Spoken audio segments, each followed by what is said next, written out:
السلام علیکم ورحمۃ اللہ وبرکاتہ۔ شب معراج منانے کی حقیقت۔ عالم اسلام کے عظیم رہنما شیخ الاسلام اعظم مولانا مفتی محمد تقی عثمانی صاحب 27 رجب کی شب کے بارے میں ارشاد فرماتے ہیں کہ یہ بات مشہور ہو گئی کہ 27 رجب شب معراج ہے، اور اس شب کو اس طرح گزارنا چاہیے جس طرح شب قدر گزاری جاتی ہے، اور جو فضیلت شب قدر کی ہے وہی شب معراج کی بھی سمجھی جاتی ہے۔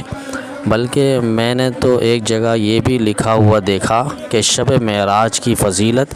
شب قدر سے بھی زیادہ ہے۔ لوگوں نے اس رات میں نمازوں کے بھی خاص طریقے مشہور کر دیے کہ اس رات میں اتنی رکعات پڑھی جائے، ہر رکعت میں فلاں فلاں خاص صورتیں پڑھی جائیں۔ آگے حضرت فرماتے ہیں خوب سمجھ لیجئے 27 رجب کے بارے میں یقینی طور پر نہیں کہا جا سکتا کہ یہ وہی رات ہے جس میں نبی کریم صلی اللہ علیہ وسلم معراج پر تشریف لے گئے تھے، کیونکہ اس باب میں مختلف روایتیں ہیں۔ بعض سے معلوم ہوتا ہے کہ آپ صلی اللہ علیہ وسلم ربیع الاول کے مہینے میں تشریف لے گئے تھے، اور بعض روایتوں میں رجب کا ذکر ہے اور بعض میں کوئی اور مہینہ بیان کیا گیا ہے۔ اس لیے پورے یقین کے ساتھ نہیں کہا جا سکتا کہ کون سی رات صحیح معنوں میں معراج کی رات تھی جس میں حضرت صلی اللہ علیہ وسلم معراج پر تشریف لے گئے۔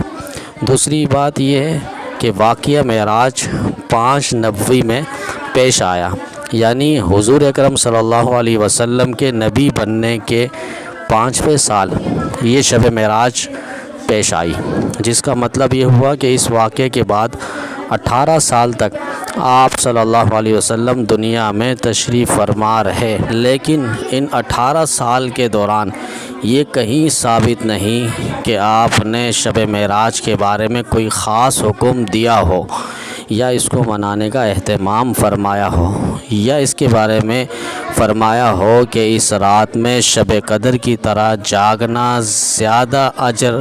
ثواب کا باعث ہے۔ نہ تو آپ صلی اللہ علیہ وسلم کا ایسا کوئی ارشاد ثابت ہے،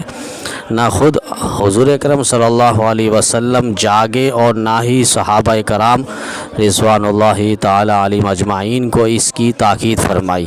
اور نہ صحابہ کرام رضوان اللہ تعالی علیہم اجمعین نے اپنے طور پر اس کا اہتمام فرمایا۔ پھر سرکار دو عالم صلی اللہ علیہ وسلم کی دنیا سے تشریف لے جانے کے بعد 100 سال تک صحابہ کرام رضوان اللہ تعالی علیہم اجمعین دنیا میں موجود رہے۔ اس پوری صدی میں صحابہ کرام نے 27 رجب کو خاص اہتمام کر کے نام منایا،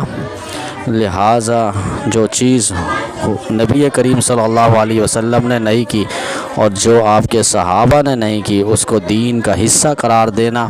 یا اس کو سنت قرار دینا، یا اس کے ساتھ سنت جیسا معاملہ کرنا بدعت ہے، اور اس سے اجتناب کرنا چاہیے۔ السلام علیکم ورحمۃ اللہ وبرکاتہ۔